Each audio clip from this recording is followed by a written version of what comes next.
Vinayaka missions Kripananda Variyar engineering college Salem campus 2026-27 கல்வியாண்டிற்கான admission நடைபெறுகிறது.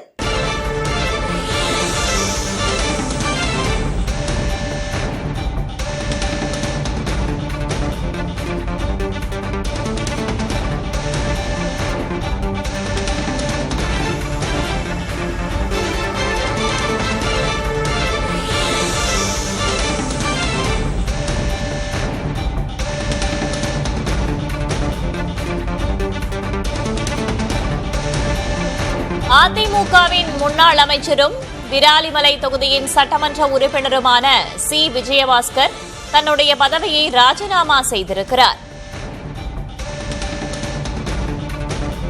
அதிமுகவின் முன்னாள் அமைச்சரும் விராலிமலை தொகுதியின் சட்டமன்ற உறுப்பினருமான சி. விஜயபாஸ்கர் தன்னுடைய பதவியை ராஜினாமா செய்வதாக சட்டப்பேரவை சபாநாயகர் ஜே.சி.டி. பிரபாகரிடம் கடிதம் கொடுத்திருக்கிறார். அண்மை செய்தியாக பார்க்கிறோம்.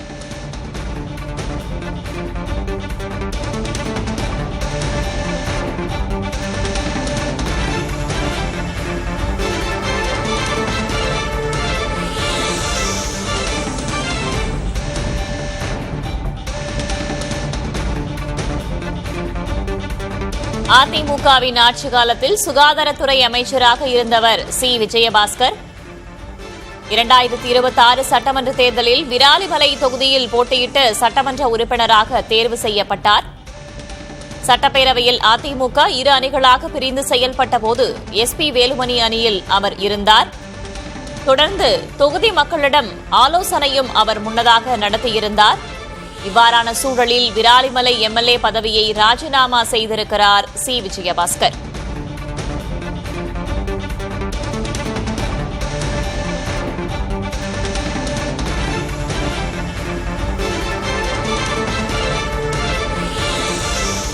நடந்து முடிந்த சட்டமன்ற தேர்தலில் 47 தொகுதிகளில் அதிமுக வென்றிருந்தது. ஏற்கனவே 4 அதிமுக சட்டமன்ற உறுப்பினர்கள் தங்களின் பதவியை ராஜினாமா செய்துவிட்டு தாவேகாவில் இணைந்திருக்கிறார்கள்.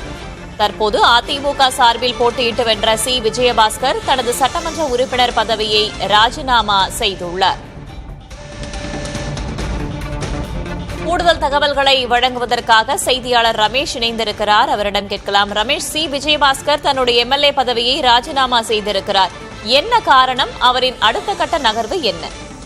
விராலிமலை தொகுதியில் போட்டியிட்டு வெற்றி பெற்றவர் முன்னாள் அமைச்சர் விஜயபாஸ்கர் தனது எம்எல்ஏ பதவியை இன்று சபாநாயகரை சந்தித்து ராஜினாமா செய்வதாக தெரிவித்தார். அவருடைய ராஜினாமா கடிதம் ஏற்கப்பட்டிருப்பதாக பேரவைத் தலைவர் ஜே.சி.டி. பிரபாகர் தற்போது அறிவிப்பு கொடுத்திருக்கிறார்.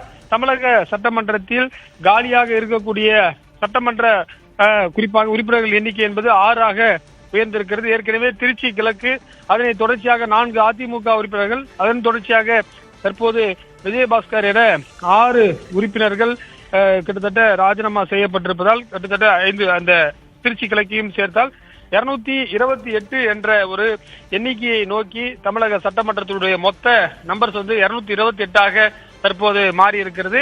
நாளைக்கே உதாரணமாக ஒரு நம்பிக்கை தீர்மானம் என்றால் 228 பாதிக்கு மேல் இருப்பவர்களே குறிப்பாக ஆட்சி அமைக்க முடியும் என்ற ஒரு முக்கியமான ஒரு அப்டேட்டையும் நம்ம இதுல முக்கியமா உணர்ந்து கொள்ள வேண்டியதா இருக்கிறது. தேர்தல் நடந்து கிட்டத்தட்ட வெற்றி பெற்று 1.5 மாதத்திற்குள் இந்த ஒரு குறிப்பாக இந்த ராஜினாமா என்பது நடைபெற்றிருக்கிறது.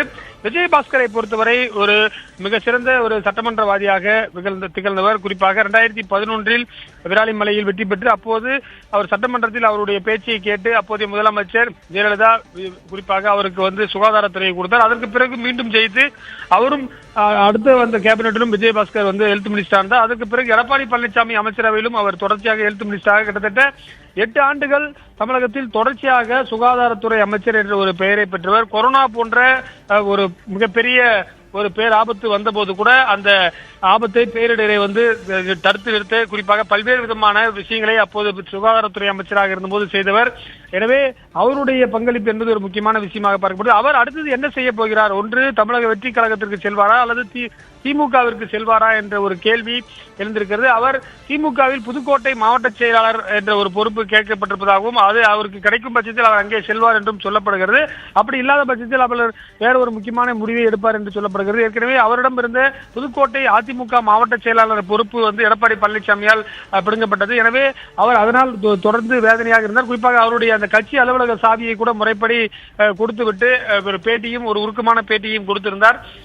தற்போது அவருடைய விலகல் என்பது குறிப்பாக புதுக்கோட்டை மாவட்ட அதிமுகவில் மிகப்பெரிய ஒரு சர்ச்சையை ஏற்படுத்தும். நிச்சயமாக அவர் புதுக்கோட்டை மாவட்ட செயலாளராக இருந்தபோது பல வெற்றிக்கு காரணமாக இருந்தார். குறிப்பாக இந்த சட்டப்பேரவையில் கூட பார்த்தீங்கன்னு சொன்னால் அதிக அளவில் அதிமுக உறுப்பினர்கள் வெற்றி பெற்றாலும் விராலிமலையிலிருந்து தொடர்ச்சியாக அவர் 4வது முறையாக வெற்றி பெற்றவர். ஒரு இளம் எம்எல்ஏவாகி குறிப்பாக எம்பிபிஎஸ் படித்து மருத்துவராக இருந்து அதற்கு பிறகு சட்டமன்றத்திற்கு கிட்டத்தட்ட 4 முறை தொடர்ச்சியாக ஒரு தொகுதியில் வெற்றி பெறுவது என்பது சாதாரணமான விஷயம் கிடையாது. எனவே அவருடைய விலகல் என்பது அதிமுகவில் புதிய குழப்பத்தை ஏற்படுத்துவதற்கு வாய்ப்பு இருக்கிறது. அவர் அடுத்த கட்ட என்ன நடவடிக்கை எடுப்பார் என்ற ஒரு கேள்வியும் எழுந்திருக்கின்றது. வேதவள்ளி, ரமேஷ், அதிமுகவில் நீண்ட காலமாக பயணித்தவரும் கூட தொண்டர்களின் மனதை வெல்ல முடியாத தலைமை மக்களின் மனதை எப்படி வெல்லும் அப்படின்ற ஒரு பதிவையும் இன்று சமூக வலைதளத்தில் இட்டிருந்தாரு விஜயபாஸ்கர்.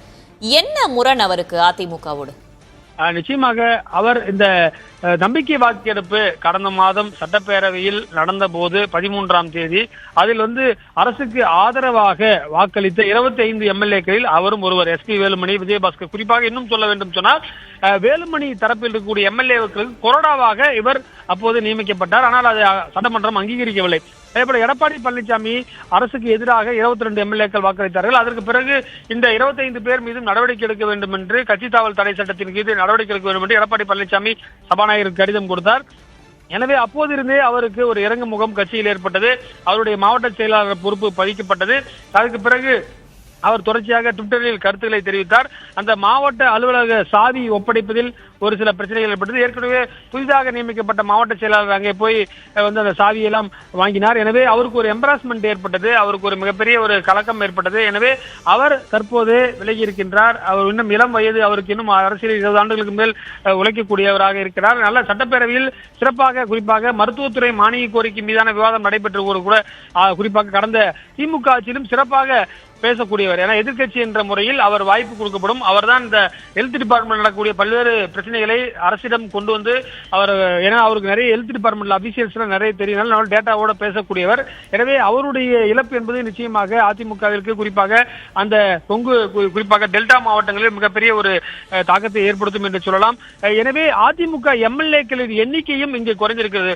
அதாவது 1.5 மாதத்திற்கு முன்பு அவருடைய எண்ணிக்கை 47 இருந்தது. தற்போது 5 எம்எல்ஏக்கள் ராஜினாமா செய்ததன் மூலமாக அதிமுக எம்எல்ஏக்கள் எண்ணிக்கை 42 சட்டப்பேரவையில் குறைந்திருப்பதையும் நம்ம பார்க்க வேண்டியதா இருக்கிறது. வேதவழி, Vinayaka missions Kripananda Variyar engineering college Salem campus 2026-27 கல்வியாண்டிற்கான அட்மிஷன் நடைபெறுகிறது.